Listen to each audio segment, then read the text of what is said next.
Hi, this is Peter. In this video I will show you the game between Francis Muksta and Hans Grueb. This is a correspondence game played in Austria in 1905.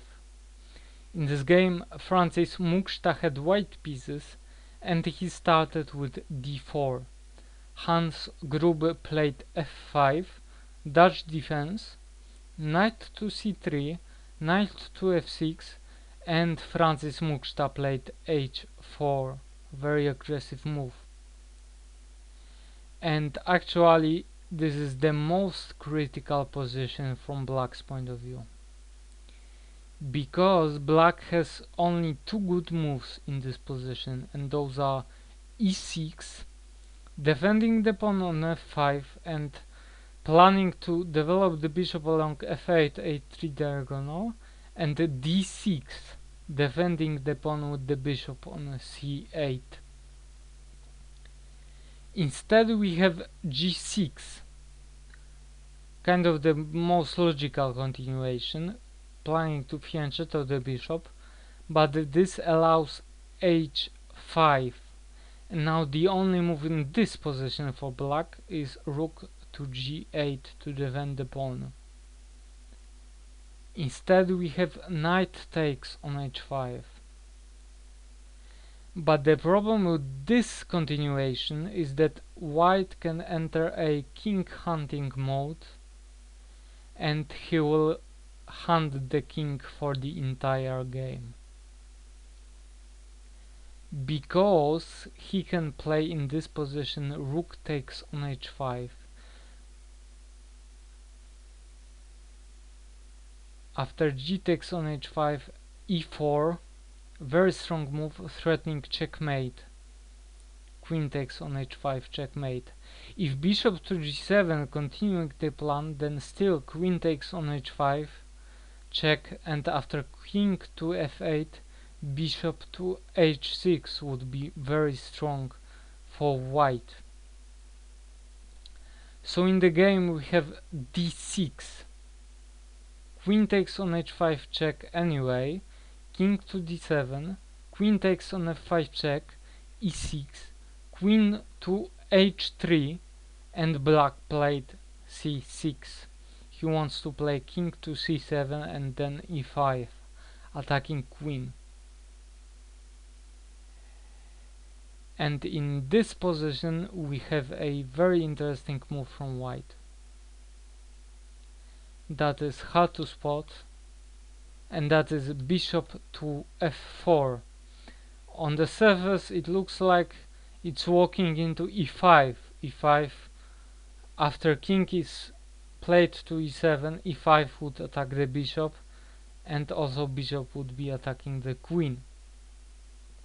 But really the idea behind bishop to f4 is to involve the rook that is currently on a1 into the attack.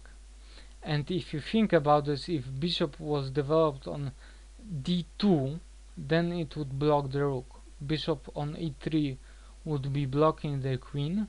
Bishop to g5 is not possible, and bishop to h6 is pointless, just to trade down bishops. So really the only move is bishop to f4. That is if you want to develop the bishop. King to c7.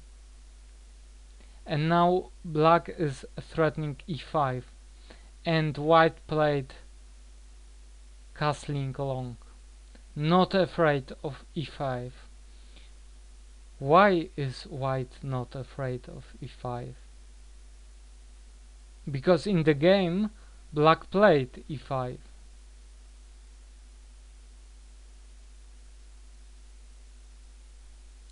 And white played knight to b5 check. That is the reason why e5 is not the problem. Black played king to b6, but let's check what would happen if he took the knight. If c takes on b5, then queen to c3 check, knight to c6, d takes on e5, king to b8, e takes on d6, and now the threat is d7 check, very strong move. So the only move is to deflagged the bishop from f4, and that is only achieved by bishop to h6, but simply bishop takes on h6. Before attacking queen, queen to g7, rook to g8, queen takes on h7, rook to h8, queen to g7, rook to g8, queen to f7, bishop to d7, stopping d7 from white, but white can simply play knight to f3 in this position, sorry, and he's easily winning. That is why in this position we have king to b6. Now queen to b3, e takes on f4, knight takes on d6 check, and black king must go back to c7. If instead the king is played to a5, then knight to c4 check, king to a6, queen to a4 check, queen to a5, and queen takes on a5 is checkmate.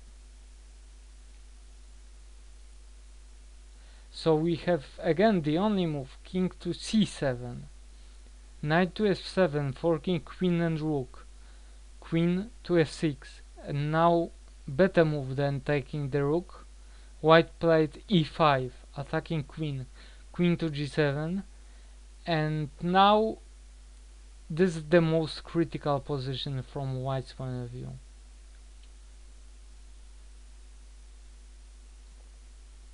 White played knight to e2, the best move. Not taking the rook, that would be a ordinary continuation.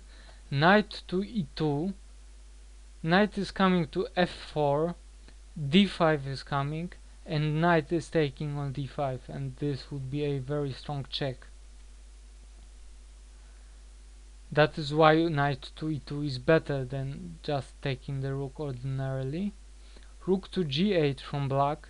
Better in this position is a5, but this is perhaps very hard to find. Black played rook to g8, knight takes on f4, b6, so king can tuck itself on b7 now, d5, bishop to c5, d6 check, king to b7, e6, queen to f6, g3, so bishop is coming to g2, attacking the pawn on c6, bishop takes on e6, knight takes on e6, knight to d7, bishop to g2.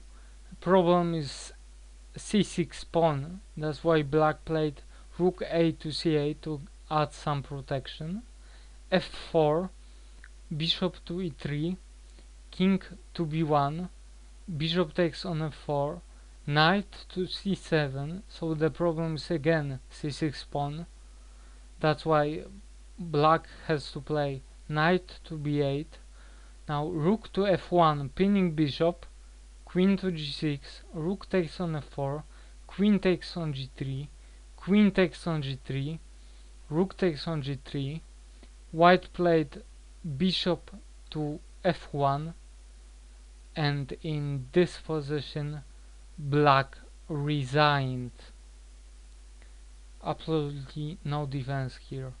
Let's check one random continuation. That would be knight to d7, then b4, b5, bishop to d3, rook to b8, bishop takes on h7, rook to e3, king to c1, king to b6, bishop to f5, knight to e5, king to d2, knight takes on f7, king takes on e3, knight takes on d6, knight to e6, a5, b takes on a5 check, king takes on a5, and bishop to d3, and we can stop here. White is easily winning in this position. And let me show you the best defense here. In this position, instead of rook to g8, better move is a5, then d5, c takes on d5, knight takes on f4, knight to c6, knight takes on d5 check, king to b8, now knight takes on h8, queen takes knight, bishop to b5, sacrificing the pawn. If knight takes on e5, then f4, and the idea becomes clear now. Knight to g6 has to be played. So the pawn was sacrificed to move the knight away from action. Queen to c4, if king to c7, king to a7, then queen to c7 is winning. So in this position, bishop to d6 would have to be played, but then rook to e1. Very strong attack for white, but this is perhaps better than what was played in the game. And with precise play, this would end in a draw. And that is all. I hope that you enjoyed this video. Stay tuned for the next ones. Thanks for watching. Bye.